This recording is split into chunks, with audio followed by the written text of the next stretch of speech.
Wine family. Hey guys. Oh, for today's video, we're drinking Dreamlit. So for today's topic, we wanted to talk about accountability. So accountability is when you take responsibility for your actions. Recently, I know you all have seen Kanye go on a rant in regards to different situations or different scenarios that he's dealing with within his life. There's no secret that Kanye suffers from bipolar disorder. And within his rants, he was very well within the manic stages of his bipolar disorder based on his impulsivity and his intrusive thoughts. As far as the things that he said, I did see that he did make an apology for hurting his wife with the comments that he made. So we wanted to talk about accountability and, get more in depth as to what contributes to a person's inability to take accountability and ways in which you can take accountability for your actions. Yes. I love talking about accountability because I feel like not a lot of people, really understand that word and really do take actions, take responsibility for what they do.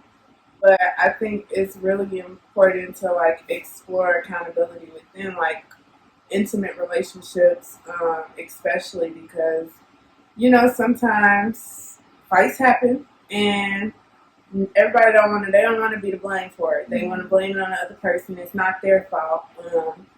And sometimes that could get, violent, and it could turn into other things. And it's like, okay, when is somebody going to really take responsibility for their actions and say, okay, I need to make a change because this is unhealthy. Mm-hmm. So we were looking at as far as some reasons that a person may not necessarily take accountability for their actions. And a lot of times it can be, they may suffer from a personality disorder. So we know within working with certain clients, those that typically have personality disorders such as narcissistic or borderline, typically lack the ability to be able to take accountability for their actions. It does take a while for them to develop that. That's an ongoing process. So we want to actually pose a question to you all as far as, do you think that one gender takes accountability more than the other? What do you think? That's a tough one. I honestly feel like that's a individualistic thing. I don't necessarily think that one gender would take more accountability than the other, because I know some guys that don't take accountability, and I know some females that don't take accountability.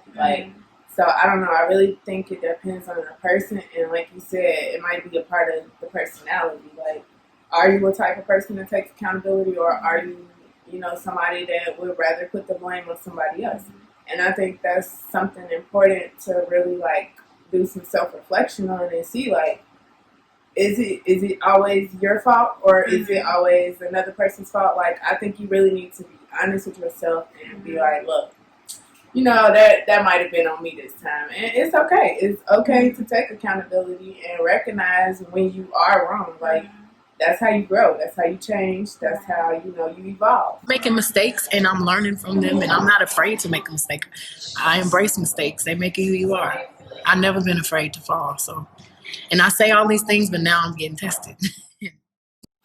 And two, I don't want to say that you have a personality disorder because you can't take accountability. There's other factors that contribute to a person's lack of being able to take accountability, and that may be environment, that may be the people that they surround themselves around.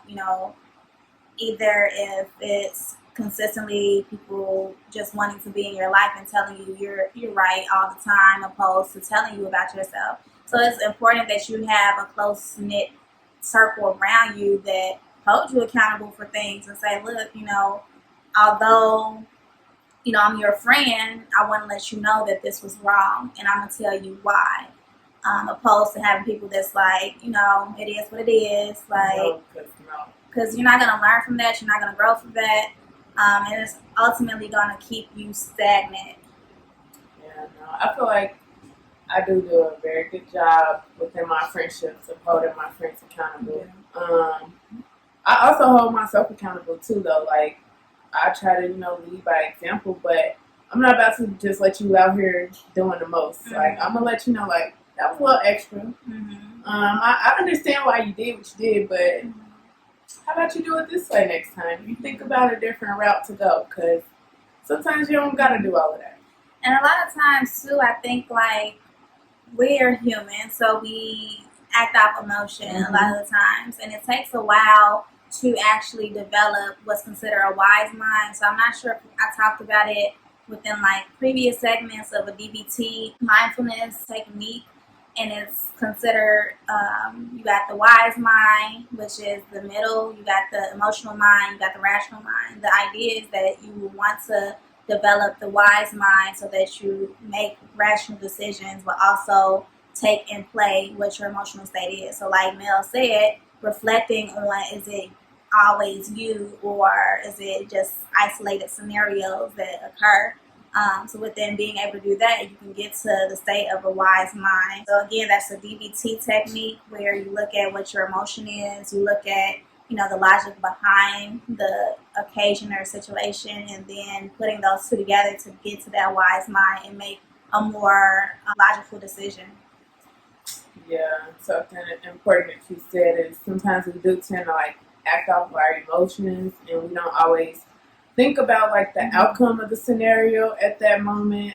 I think we've seen that like, within the different pop culture stuff that we've experienced it ourselves. Yeah, like we know when we shouldn't have did something. Like, oh, I probably should have thought about how I was gonna react to that situation before I reacted, because it could have came out, different and probably a better choice. But we're human, and humans. Just hold yourself accountable for it. You made a mistake, and it's okay. And it's important that if you do make a mistake, you learn from that in order for you to grow from that situation. Just try not to make it again.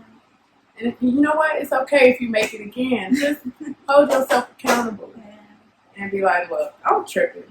And one day you're going to change. Yeah. Just keep holding yourself accountable. So in regards to accountability, we're going to talk about 4 ways in which you can start by taking accountability. The first is looking at where you feel most hurt in your life and get help with it. But then getting help, I would suggest either getting professional services or, taking the time out and really evaluating where you feel most hurt at. So like that may take a week, that may take 2 weeks, and really dig deep, dig where, you feel the most hurt at, because ultimately hurt people. So within that, a lot of times people are unable to take accountability for their actions because they feel that they're right within that moment, or feel they're right within whatever situation that may be occurring. So if you're hurt, you can't really, go and make a logical decision like how I was talking about earlier. You're going based off emotion. You're going with what your emotion feels at that moment, opposed to both aspects of that rational and emotional mind. So I encourage you to take some time, really look at where you're hurt at, and do some real healing. The second way that you can take accountability is to apologize and make it a real sincere apology. Making sure that you don't say, I'm sorry I couldn't make it, or I'm sorry but this happened. Like, leave the but out. Just be sorry for whatever it was that you did. Just make it sincere and genuine, and really like be there, like be present with your apology to the person, because sometimes you can tell when it's not a sincere apology, and that can make a relationship worse. Yeah. I would say like the but part negates the first part. So anytime you say something, then say but or if, then it negates everything you said before then. So just trying to apologize and say, I'm sorry that I did X, Y, and Z. Be specific as well. Like, I need to know what you're apologizing for. Don't just say I'm sorry. I want to hear I'm sorry because I did this, and that. That's how I was talking about with Kanye earlier. He made an apology, and from our perspective, it seems as though he was apologizing for how he hurts Kim's feelings opposed to apologizing for what he actually said and did.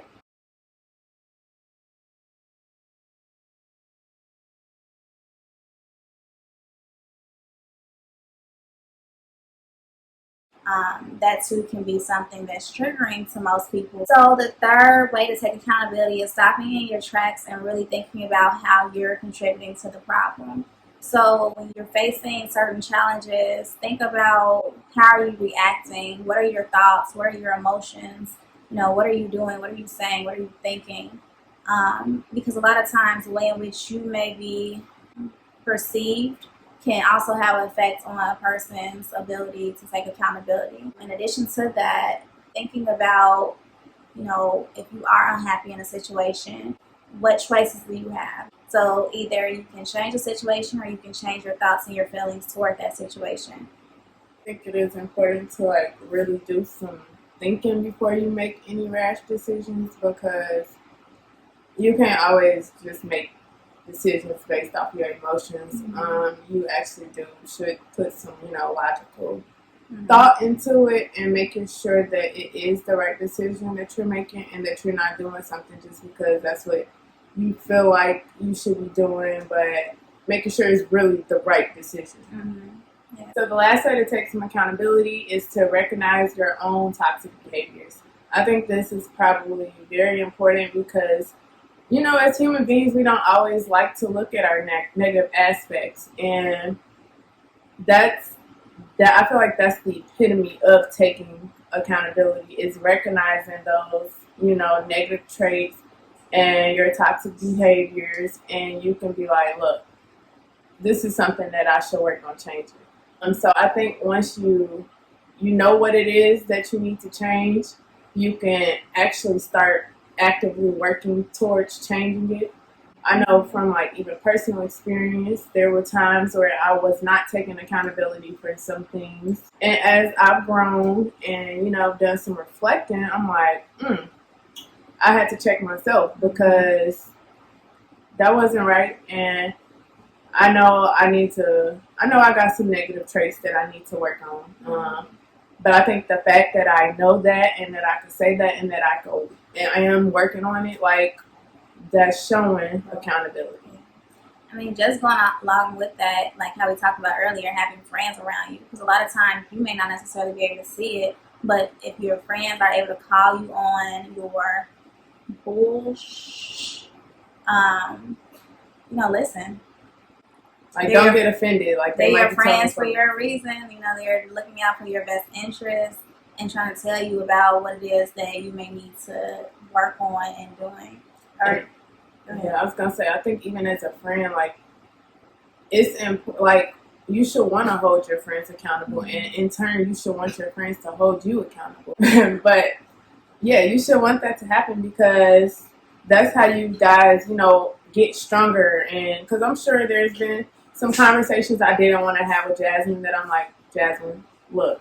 And I'm sure it's some conversation she didn't want to have with me, and she, but that's a balanced friendship. And I think accountability is definitely an important aspect in any relationship, really. So be accountable. Yeah. I was gonna say also, within some certain scenarios, your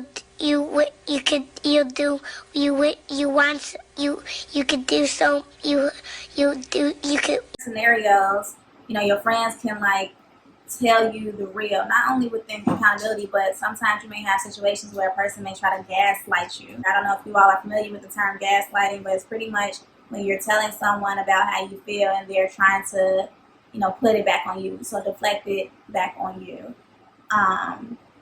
So a lot of times, a lot of people may not necessarily be able to see their wrongs because the person that's gaslighting them is making them think that it's always their fault. So within having those friends, they can bring forth perspective and show you that although I'm your friend, yes, either you are tripping or no, you aren't tripping. You need that neutral party. Yeah. Or even ask your parents. If you're close with your parents, they can definitely... They'll tell you the real. Yeah. I know sometimes people like to think that their friends may be on your side, which they very well may be, but you know, sometimes you just gotta be like, look, friend, I need to sit. I am like, not that friend. yeah, that's gonna I need always you to be tell correct. me the real. I need to let you in on this, and like letting you know if I'm the one that's doing something or is it that person. You know, I do know like I may have a equal portion that I contribute to the situation, but again, what part am I wrong in? What part am I right in? And I'm gonna let her know.